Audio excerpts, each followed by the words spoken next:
Hey there, mystery lovers. Before we dive into tonight's chilling tales, I want to hear from you first. Tell me in the comments, where are you watching from? And even better, what time is it in your area right now? Because let's be honest, some of these stories hit very differently when it's 3 a.m. and the house is dead silent.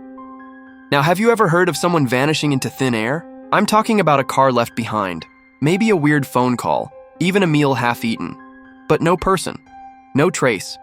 Just a trail of unsettling clues that make things even weirder. In this video, we're diving into 5 of the creepiest real-life disappearances that remain completely unsolved. Each of these cases has one thing in common. Something was left behind. But instead of answers, the clues only raise more questions.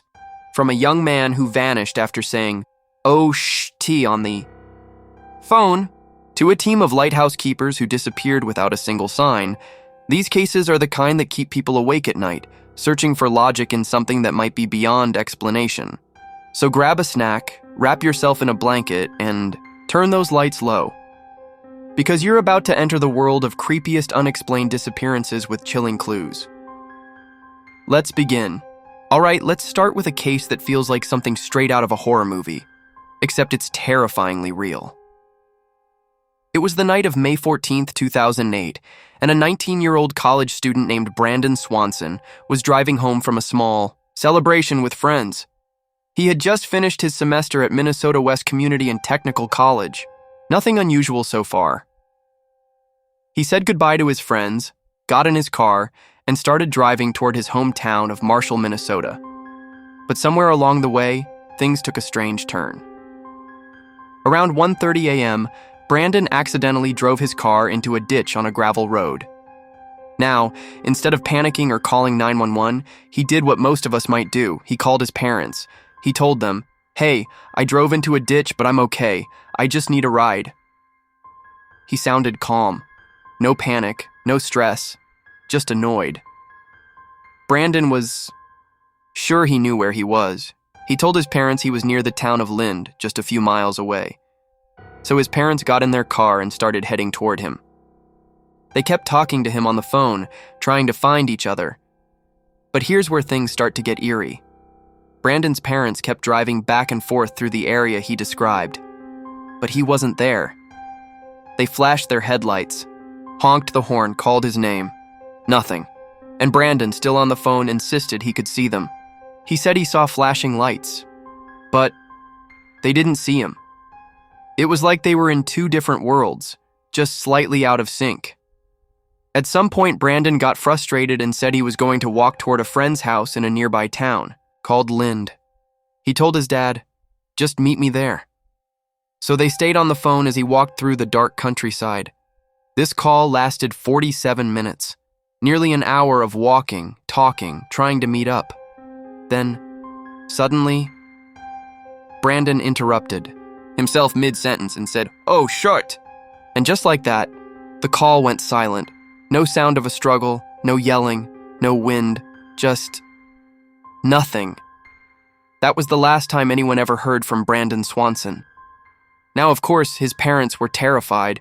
They tried calling back again and again. No answer. So they called the police. But when officers began the search, things got even weirder. Brandon's car wasn't near Lind at all. It was actually found in a ditch over 20 miles away, near a town called Taunton. So he wasn't just a little off, he was way off. Investigators brought in dogs, helicopters, and dozens of searchers. They followed his scent to the edge of the Yellow Medicine River, but they couldn't find any evidence that he had crossed it or fallen in. There were no footprints, no clothing, no phone, no body. Just nothing. And here's the thing. That "oh shit" moment, people have speculated about it for years. Did he fall into the river? Did he see something in the dark? Was there someone or something out there with him? To this day, no trace of Brandon Swanson has ever been found. Not a shoe, not a piece of clothing, not his phone. He simply vanished.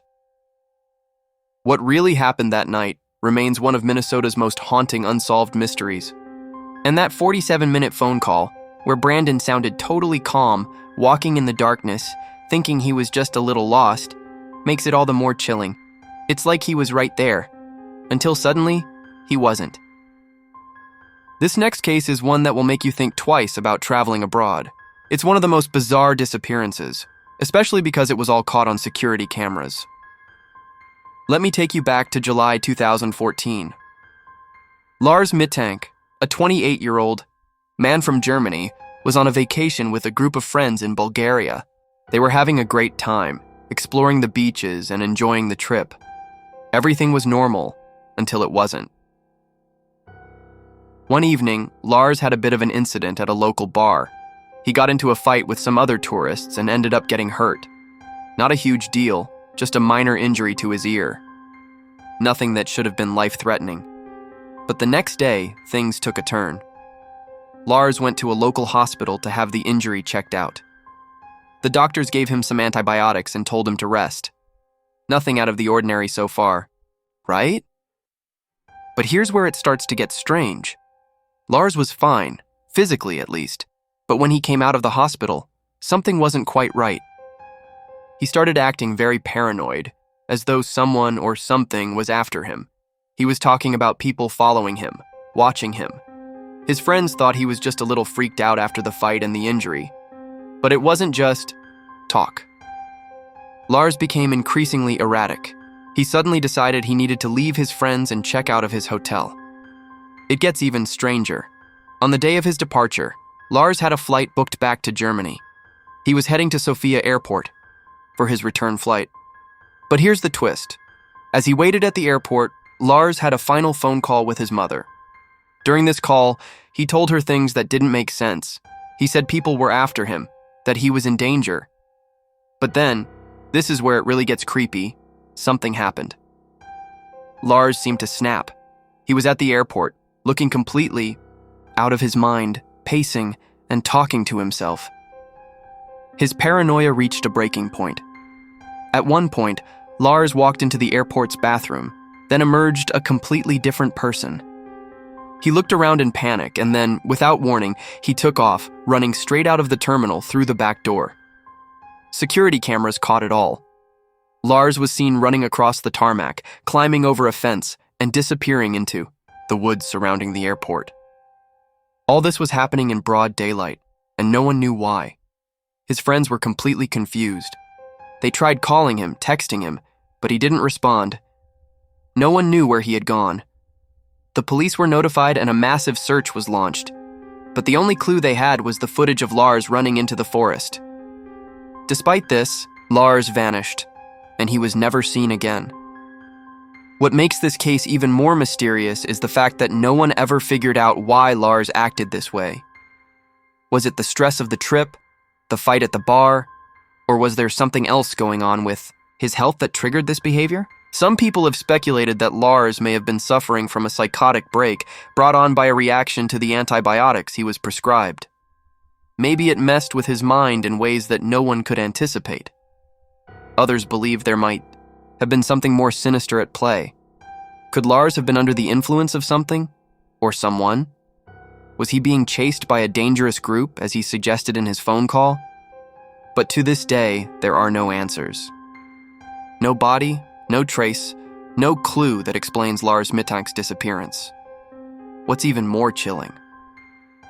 There have been unconfirmed sightings of him in various countries in the years since. Reports of a man who looks like Lars, acting paranoid and strange in different places. But none of these sightings have ever been confirmed. This is one mystery that doesn't have an ending. Lars Mittank just disappeared, and we may never know why. This next disappearance is one of the most puzzling and chilling cases in modern history. Maura Murray, a 21-year-old nursing student, seemed to be living a normal life. She was a smart, successful young woman attending college in Amherst, Massachusetts, with a bright future ahead of her. But everything changed on the night of February 9th, 2004.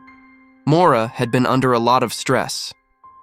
She had some personal issues and had recently gotten into trouble with the law over a minor car accident. But despite these setbacks, there was no sign that anything was seriously wrong.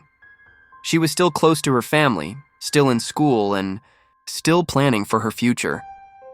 So, when Maura suddenly decided to leave campus without telling anyone, it raised more than a few eyebrows. She packed a bag, withdrew $280 in cash from an ATM, and drove her 2001 Saturn out of town, heading north on Route 112. She told a few friends and professors that she was taking a short trip to the White Mountains in New Hampshire to clear her head. But things took an eerie turn around 7:30 p.m. when Maura crashed her car into a snowbank on the side of the road. The crash was minor, no injuries, just a simple accident on a quiet, snowy night. Here's where the story gets strange. When first responders arrived, they found Maura's car abandoned. But it wasn't just that. Her car door was left open, and inside was her personal belongings, her purse, her cell phone, and even wine. Yes, wine.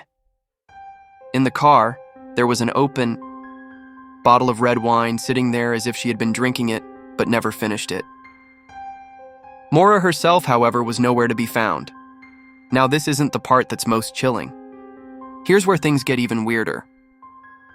When investigators started piecing things together, they found that Maura had done some strange things before the crash. First, they found a rag stuffed in her tailpipe. The purpose of this is still debated. Some believe it was a way to make her car seem more broken down than it actually was, possibly to avoid being seen or to delay help. But that's not all. Before the crash, Maura had also stopped at a local liquor store, buying the bottle of wine and a few other items. Then, just hours before the accident, she had sent an odd email to her professors saying she would be taking a leave of absence. Something didn't seem right about the timing of it. The real mystery began when authorities started searching the area. They found no signs of Maura walking on the road, no footprints, nothing indicating where she had gone.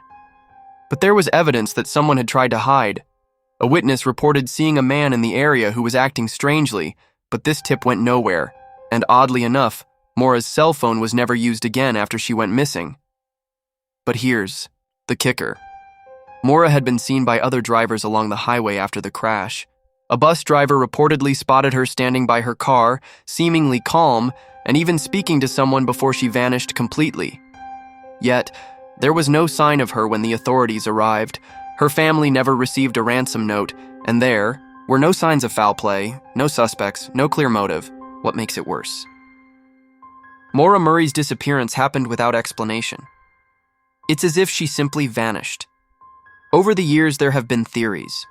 Some believe Maura ran off on her own, possibly escaping an abusive situation, or perhaps wanting to start over somewhere else. Others speculate she may have been in an accident or fell victim to foul play in the woods near where her car was found. But, as of today, no one knows for sure what happened that night. What's haunting is the fact that Maura's case has remained open for so long, with no closure for her family. Investigators have followed numerous leads, but every time they think they're close to an answer, it slips through their fingers. To this day, Maura Murray's fate remains one of the most unsettling and unexplainable disappearances, leaving behind only mysterious clues and a haunting question. Why did she leave her car, and where did she go? Let's head back in time to the turn of the 20th century, to a remote and eerie place in the North Atlantic Ocean. This one takes us to a group of tiny islands off the west coast of Scotland known as the Flannan Isles. On December 15, 1900, something happened on one of those islands that still leaves people scratching their heads in confusion and fear. On these islands sat the Flannan Isles Lighthouse, which had been operating for some years. The lighthouse was essential for guiding ships safely through the rough waters of the North Atlantic, which were often treacherous. The keepers of the lighthouse had one simple job: stay there and keep the light on. But when a relief vessel arrived to check on the lighthouse and replace the 3 men stationed there, they were greeted with an unsettling silence. There was no sign of the 3 lighthouse keepers: James Duckett, Thomas Marshall, and Donald MacArthur. At first, the crew of the relief ship thought maybe there had been some confusion, or that the men were simply away for a brief moment. But when they stepped inside, they were met with a scene that would haunt them forever. The place was eerily abandoned. The door to the lighthouse was locked from the inside, but the windows were all intact. The light itself had stopped burning, a major violation of the keeper's duty. The lamps were still full of oil, but the light hadn't been lit for days. It was as if the keepers had just vanished in an instant. Now, the real mystery starts to unfold. As the crew searched the island, they discovered that the meals the men had been eating were left untouched on the table. The food wasn't even cold. It was as if they had been sitting there, eating, and then suddenly had to leave in a hurry. But why? They also found that the clocks had stopped, all of them. The only way to stop every clock at the same time would be some external disturbance. But there was no evidence of a struggle. Everything looked completely normal, except for the unsettling silence and the absence of the keepers. And here's the thing that truly makes this mystery bone-chilling. On the desk, they found the logbook, a record of the keepers' daily activities. But the last entries were full of panic. The entries were written in a hurried hand, detailing strange events that seemed almost too bizarre to believe. One entry mentioned how the weather had been calm, yet something was wrong. Another entry described rough waves and a feeling of impending doom. The final entry read, "The storm is coming, but there is no sign of the men. We have left the island. The storm is here." It was as if the keepers had written their own final moments. The authorities quickly launched a search for the men, combing the island and nearby waters, but no bodies were ever found. It was as though the three men had just vanished, gone without a trace. To this day, no one knows what happened to them. There are plenty of theories, though. Some suggest that the men might have fallen into the sea during a storm, perhaps while checking the lighthouse's exterior. Others wonder if there might have been a freak accident or even a psychotic break among the keepers. Some have gone as far as to suggest that they were caught in a supernatural event, perhaps something involving the local folklore or the eerie isolation of the island itself. But whatever happened, the eerie disappearance of the Flannan Isles, lighthouse keepers remains unsolved, and the abandoned lighthouse still stands, a silent sentinel over the sea, with only the mysterious logbook to hint at the fate of the men who disappeared. The final story today is one of the most bizarre and heartbreaking disappearances in American history. It involves a tragic fire, a family torn apart, and a mystery that's remained unsolved for decades. The year was 1945, and the Sodder family, father, George, mother Jenny, and their 9 children lived in a rural home in Fayetteville, West Virginia. On Christmas Eve, the family was going about their usual holiday celebrations when tragedy struck. Late that night, a fire suddenly broke out in the Sodder home. The flames spread quickly, and by the time the fire department arrived, the house was reduced to nothing but ashes. The fire was so intense that it seemed impossible that anyone could have survived. But here's where the story takes an eerie turn. 5 of the Sodder children, Martha, Maurice, Louis, Jenny, and Betty, were supposed to be in the home at the time. But when the fire was finally put out, no bodies were found. No remains. Not a single trace of the children was discovered in the wreckage, despite the fact that the fire had burned the house down to the ground. At first, everyone assumed that the children had perished in the fire, but there was something off about the whole situation. The Sodder parents couldn't shake the feeling that something didn't add up. For one, the fire started on the first floor of the house, and the children's bedrooms were on the second floor. It would have been nearly impossible for the children to have escaped on their own, especially given the fact that there were no bodies found. But no one could explain how they had vanished. Then, there were even more disturbing clues that started to emerge. The Sodder parents later discovered that the phone lines had been cut before the fire. Someone had deliberately disabled their ability to call for help. Why would someone do that unless they knew there was a fire and intended to make sure no one could escape? As the investigation continued, it was revealed that one of the children, Sylvia, had been seen alive in the house at the time the fire started. She had been found in her room, but it was uncertain how she had survived the fire while the others vanished. But it wasn't just the fire that raised suspicion. It was what happened afterward. In the months that followed, the Sodder family received a series of mysterious letters and phone calls suggesting that their children were still alive. One letter in particular seemed to provide a clue, a photograph of a young girl who resembled their missing daughter, Betty. The family even received an anonymous phone call during which a strange voice claimed the children were still alive, living with a family somewhere far away. But despite these leads, the investigation into the fire went cold. No one could ever find the missing children. The Sodders believed the fire had been deliberate, possibly set by someone with a personal grudge against their family. Some speculated that the fire was connected to a business dispute George Sodder had been involved in, but that theory was never proven. To this day, the mystery of the Sodder children's disappearance remains one of the most chilling, unsolved cases in American history. What really happened that night? Did the children really die in the fire, or were they kidnapped? The absence of any remains and the strange clues that emerged afterward suggest a twisted mystery that's far from over. The Sodder family continued searching for answers for years, even going so far as to hire private investigators and offer rewards for any information about their children's fate. But despite their efforts, the case remains unsolved and the mystery continues to haunt anyone who hears about it. That wraps up our 5 stories on creepiest unexplained disappearances with chilling clues. I hope this gave you chills, and if you have any thoughts, theories, or if you've heard of any other mysterious disappearances, let's hear them in the comments below. Thanks for watching, and don't forget to subscribe for more mind-bending mysteries. Stay curious, and until next time, stay safe.